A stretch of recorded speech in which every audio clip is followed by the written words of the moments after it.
देश के साथ मध्य प्रदेश में भाजपा को नया बॉस मिलने वाला है। दोनों ही नाम लगभग फाइनल हो चुके हैं, यानी कि बीजेपी का राष्ट्रीय अध्यक्ष कौन बनेगा ये तय हो चुका है और मध्य प्रदेश का प्रदेश अध्यक्ष कौन बनेगा ये भी लगभग तय हो चुका है। बस आखिरी मुहर लगना बाकी है। सब कुछ ठीक ठाक रहा तो 2 जुलाई को मध्य प्रदेश भाजपा को नया बॉस मिल जाएगा। प्लान लगभग फाइनल हो चुका है और अगले 1 से 2 हफ्ते में भाजपा को नया राष्ट्रीय अध्यक्ष भी मिलने की संभावना है। अब सवाल ये है आपके मन में और हमारे मन में भी कि आखिर कौन बन सकता है भाजपा का प्रदेश अध्यक्ष, किसका नाम सबसे आगे चल रहा है और कौन सा नाम सबसे पीछे छूट गया है जो अब तक आगे चल रहा था। सब कुछ आपको विस्तार से बताएंगे। सबसे पहले आपको दिखाते हैं कि इस खबर में बड़ी बातें क्या हैं। मध्य प्रदेश में भाजपा का अध्यक्ष बनाए जाने के लिए पूरी रूपरेखा तैयार कर ली गई है। पूरा प्लान बना लिया गया है और मध्य प्रदेश में बीजेपी के चुनाव प्रभारी और केंद्रीय मंत्री धर्मेंद्र प्रधान 1 जुलाई को राजधानी भोपाल आ रहे हैं। 1 जुलाई को ही प्रदेश अध्यक्ष के चुनाव के लिए नाम निर्देशन पत्र दाखिल होंगे और अगले दिन यानी कि 2 जुलाई को भाजपा की कार्यसमिति की बैठक होगी और इसी बैठक के बाद प्रदेश अध्यक्ष के नाम का ऐलान किया जाएगा। और कुल मिलाकर मध्य प्रदेश भाजपा के नेताओं और कार्यकर्ताओं का इंतजार लंबे समय बाद खत्म होने जा रहा है। मध्य प्रदेश भाजपा को नया बॉस फाइनली 2 जुलाई को मिल जाएगा। बड़ी बात यह भी है कि प्रदेश अध्यक्ष के चुनाव का प्लान फाइनल होने के बाद नेताओं में भी हलचल तेज हो गई है। जैसे ही खबर सामने आई कि 1 तारीख को प्रदेश प्रभारी आ रहे हैं मध्य प्रदेश की राजधानी भोपाल, तो उसके बाद से हलचल तेज हो गई और कार्यकर्ताओं से लेकर नेताओं तक हर कोई यही जानना चाह रहा है कि प्रदेश अध्यक्ष आखिर कौन बनेगा। इस बीच अध्यक्ष पद की रेस में कुछ नए नाम शामिल हो गए हैं, तो कुछ पहले से भी चल रहे नाम ऐसे हैं जो काफी पीछे भी छूटते हुए नजर आ रहे हैं। प्रदेश अध्यक्ष पद के लिए सबसे ज्यादा चर्चा 2 नामों की हो रही है इस वक्त। पहला है केंद्रीय राज्य मंत्री दुर्गा दास उइके का और दूसरा नाम है बैतूल से बीजेपी विधायक हेमंत खंडेलवाल का। केंद्रीय राज्य मंत्री दुर्गा दास उइके का नाम हाल ही में चर्चा में आया और रेस में सबसे आगे भी हो गया। दुर्गा दास उइके रेस जीत पाते हैं या नहीं ये तो 2 जुलाई को ही पता लग पाएगा, लेकिन वो कौन कौन से नाम हैं जिन नामों की चर्चा प्रदेश अध्यक्ष पद के लिए तेज है और क्यों है, सब विस्तार से दिखा देते हैं। मध्य प्रदेश में भाजपा के अध्यक्ष पद के लिए सबसे ज्यादा चर्चा जिस नाम की है वो नाम दुर्गा दास उइके का है। दुर्गा दास उइके फिलहाल केंद्र में राज्य मंत्री भी हैं, लेकिन भाजपा पड़ोसी राज्य गुजरात में ऐसा ही प्रयोग कर चुकी है जहां पर CR पाटिल केंद्रीय मंत्री भी हैं और भाजपा के प्रदेश अध्यक्ष भी हैं। कुछ ऐसा ही प्रयोग भाजपा मध्य प्रदेश में भी कर सकती है। दुर्गा दास उइके लगातार दूसरी बार सांसद बने हैं और संघ से उनकी नजदीकी इस दावेदारी को और ज्यादा मजबूत करती है। और मध्य प्रदेश में 22% आदिवासी आबादी भी है, इसलिए माना यह भी जा रहा है कि भाजपा उनके नाम पर दांव लगा सकती है। दुर्गा दास उइके के अलावा दूसरा नाम जिसकी चर्चा सबसे ज्यादा है वो नाम है हेमंत खंडेलवाल का। हेमंत सीएम की पसंद भी बताए जाते हैं। इसके अलावा हेमंत खंडेलवाल सामान्य वर्ग से भी आते हैं और मध्य प्रदेश के मुख्यमंत्री ओबीसी वर्ग से आते हैं। ऐसे में भाजपा सामान्य और ओबीसी वर्ग वाले अपने पुराने फॉर्मूले को दोहरा सकती है।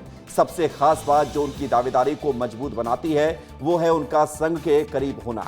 और इसके अलावा हेमंत खंडेलवाल का विवादों से भी दूर दूर तक कोई नाता नहीं रहा है, यानी कि साफ सुथरी छवि है। इन दोनों ही नामों के अलावा कई और ऐसे भी नाम हैं जिनके नाम पर चर्चा खूब हो रही है, जिनके नाम पर राजनीतिक पंडित अपने अपने कयास भी लगाए रहे हैं। अध्यक्ष पद के लिए खरगोन के भाजपा सांसद गजेंद्र सिंह पटेल के नाम की भी चर्चा हो रही है। इसके अलावा अगर भाजपा महिला चेहरे पर दांव लगाती है तो फिर सागर की सांसद लता वानखेड़े के नाम पर भी विचार किया जा सकता है। उनके पास महिला मोर्चा के अध्यक्ष पद को संभालने का भी अनुभव है।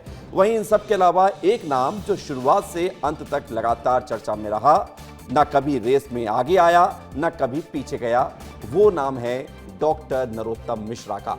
नरोत्तम मिश्रा से पिछले दिनों में अमित शाह मुलाकात भी कर चुके हैं और अगर पार्टी ने ब्राह्मण चेहरे पर एक बार फिर से दांव लगाया क्योंकि VD शर्मा भी ब्राह्मण हैं, तो फिर नरोत्तम मिश्रा का नाम फाइनल हो सकता है। अब बड़ी बात यह है कि अध्यक्ष कौन बनेगा ये तो 2 जुलाई को ही पता चलेगा, लेकिन राजनीतिक पंडित अपने अपने कयास लगा रहे हैं। वरिष्ठ पत्रकारों का क्या कहना है वो भी आप सुन लीजिए। जहाँ तक मध्य प्रदेश की बात है तो मध्य प्रदेश में भी अब जितने भी राजनीतिक दल हैं वो सब जातिगत समीकरण और इस पर जाते हैं। तो मध्य प्रदेश में हम देखें तो मोहन यादव जी जो हैं वो ओबीसी से आते हैं। दूसरा जो पद है इनके पास वो नरेंद्र सिंह तोमर जी का है, वो ठाकुर हो गए हैं। तो अब क्योंकि वीडी शर्मा ब्राह्मण हैं, तो ब्राह्मण को ब्राह्मण से रिप्लेस किया जाएगा या ब्राह्मण को एससी एसटी, क्योंकि इनका भी बहुत बड़ा वोट बैंक है मध्य प्रदेश में, और एससी एसटी बहुत दिनों से बने भी नहीं है। उसमें मुख्यमंत्री के लिए कोई असुविधाजनक स्थिति पार्टी खुद अपने स्तर से पैदा नहीं करना चाहेगी, क्योंकि यदि एक तो आपने किसी व्यक्ति को मुख्यमंत्री बनाया है, बहुत सारे लोगों की नामर्जी के बाद, उनकी अनिच्छा के बावजूद आपने बनाया है, फिर आप एक अध्यक्ष ऐसा दे दें कि जो उनको कार्य में बाधा डाले, तो मुझे लगता है वैसा नहीं होगा। जो मुख्यमंत्री की जिस पर सहमति होगी, जो मुख्यमंत्री को सहयोग कर सकेगा, सत्ता और संगठन के बीच जो समन्वय बना सकेगा, वो होगा। तो कुल मिलाकर ये तो बात मध्य प्रदेश भाजपा के प्रदेश अध्यक्ष की हो चुकी है। वरिष्ठ पत्रकार क्या मान रहे हैं, क्या समीकरण हो सकते हैं, इसके बारे में हमने आपको सुनवाया है। लेकिन मध्य प्रदेश में भाजपा का प्रदेश अध्यक्ष बनने के तुरंत बाद ही भारतीय जनता पार्टी को अपना राष्ट्रीय अध्यक्ष भी बनाना है। जेपी नड्डा अपना कार्यकाल पूरा कर चुके हैं और उन्हें 2 बार एक्सटेंशन भी मिल चुका है। सूत्रों की अगर माने तो लोकसभा के मॉनसून सत्र के पहले भाजपा अपना अध्यक्ष घोषित कर देगी, और ऐसे में संभावना यह भी है कि अगले 1 से 2 हफ्तों में अध्यक्ष का नाम फाइनल हो जाएगा। भाजपा के राष्ट्रीय अध्यक्ष के लिए वो कौन कौन से नाम हैं जिनकी चर्चा सबसे ज्यादा तेज है, वो भी आपको बता देते हैं। भाजपा के राष्ट्रीय अध्यक्ष पद के लिए सबसे ज्यादा चर्चा अगर किसी नाम की है तो वो नाम है शिवराज सिंह चौहान का। शिवराज सिंह चौहान के पास 15 साल से ज्यादा समय तक मध्य प्रदेश के सीएम पद का अनुभव है और वो फिलहाल मोदी सरकार में केंद्रीय कृषि मंत्री के पद पर काम कर रहे हैं। शिवराज सिंह चौहान संघ की पहली पसंद भी बताए जाते हैं। इसके अलावा चर्चा धर्मेंद्र प्रधान के नाम की भी है। धर्मेंद्र प्रधान भी केंद्रीय मंत्री की जिम्मेदारी संभाल रहे हैं। धर्मेंद्र प्रधान के अलावा केंद्रीय मंत्री भूपेंद्र यादव का भी नाम अध्यक्ष पद के लिए विचाराधीन है। धर्मेंद्र प्रधान, भूपेंद्र यादव, ये सारे वो नाम हैं जिनकी चर्चा खूब चल रही है। भूपेंद्र यादव के पास संगठन चलाने का लंबा अनुभव भी है और ओबीसी समाज से आते हैं। ऐसे में उनके नाम की दावेदारी मजबूत हो सकती है। भूपेंद्र यादव के अलावा एक नाम और है जो चर्चा में चल रहा है और वो नाम है मनोहर लाल खट्टर का, जो कि अध्यक्ष पद के लिए चर्चा में है। खट्टर पीएम मोदी के करीबी माने जाते हैं, इसलिए वो मजबूत दावेदारी रखते हैं। इन सब के अलावा उत्तर प्रदेश के डिप्टी सीएम केशव प्रसाद मौर्य का नाम भी चर्चा में है। केशव प्रसाद मौर्य के पास उत्तर प्रदेश जैसे बड़े राज्य के अध्यक्ष रहने का अनुभव भी है और साल 2017 में भाजपा को बड़ी जीत दिलाने का श्रेय भी उन्हीं को जाता है। ऐसे में उनकी दावेदारी को कम नहीं आंका जा सकता। और आखिर में एक चर्चा यह भी है कि अगर भाजपा के राष्ट्रीय अध्यक्ष के लिए महिला चेहरे पर दांव लगाया जाए तो फिर निर्मला सीतारमण के नाम पर विचार हो सकता है। तो ये वो नाम जिसको लेकर चर्चा लगातार हो रही है और जल्द ही भाजपा को नया बॉस मिलेगा।